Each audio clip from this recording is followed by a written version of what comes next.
where I was. I'd been a decent guy, as far as I could tell, but I had seen enough to know that everything I thought about everything had pretty much been wrong so far.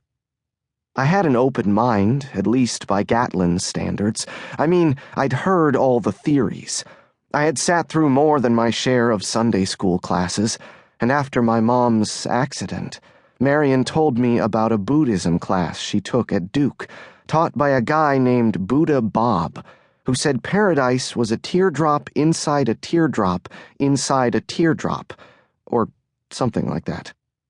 The year before that, my mom tried to get me to read Dante's Inferno, which Link told me was about an office building that caught fire, but actually turned out to be about a guy's voyage into the 9 circles of hell. I only remember the part my mom told me about monsters or devils trapped in a pit of ice. I think it was the 9th circle of hell, but there were so many circles down there that after a while they all sort of ran together. After what I'd learned about underworlds and other worlds and sideways worlds and whatever else came in the whole triple-layer cake of universes that was the Castor world, that first glimpse of blue sky was fine by me. I was relieved to see there was something that looked like a cheesy Hallmark card waiting for me. I wasn't expecting pearly gates or naked cherub babies, but the blue sky, that was a nice touch. I opened my eyes again. Still blue. Carolina blue. A fat bee buzzed over my head, climbing high into the sky, until he banged into it, just as he had 1,000 times before. Because it wasn't the sky. It was the ceiling. And this wasn't heaven. I was lying in my old mahogany bed in my even older bedroom at Wate's Landing. I was home. Which was impossible. I blinked. Still home. Had it been a dream? I desperately hoped so. Maybe it was, just like it had been every single morning for the first 6 months after my mom died. Please, let it have been a dream. I reached down and searched the dust under my bed frame. I felt the familiar pile of books and pulled one out. The Odyssey.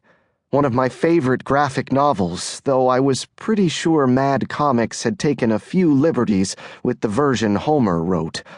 I hesitated, then pulled out another, On the Road. The first sight of the Kerouac was undeniable proof, and I rolled to one side until I could see the pale square on my wall where, until a few days ago, was that all it had been? The tattered map had hung, with the green marker lines circling all the places from my favorite books I wanted to visit. It was my room, all right. The old clock on the table next to my bed didn't seem to be working anymore, but everything else looked about the same. It must be a warm day for January.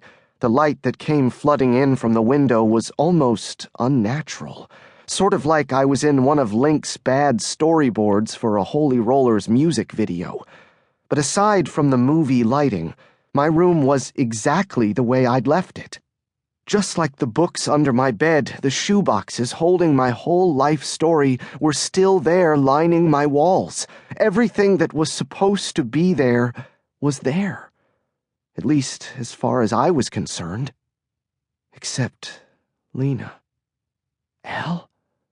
You there? I couldn't feel her. I couldn't feel anything. I looked at my hands. They seemed all right, no bruises. I looked at my plain white t-shirt, no blood, no holes in my jeans or my body. I went to my bathroom and looked at myself in the mirror above my sink. There I was, same old Ethan Wate. I was still staring at my reflection when I heard a sound from downstairs. Amma? My heart felt like it was pounding, which was pretty funny since when I woke up, I wasn't even sure it was beating. Either way, I could hear the familiar sounds of my house coming from down in the kitchen. Floorboards creaked as someone moved back and forth in front of the cupboards and the burners and the old kitchen table. Same old footsteps, going about the same old business as usual in the morning. If it was morning. The smell of our old frying pan on the burner came wafting up from downstairs. "Amma, that's not bacon, is it?" The voice was clear and calm. "Sweetheart, I think you know what I'm cooking.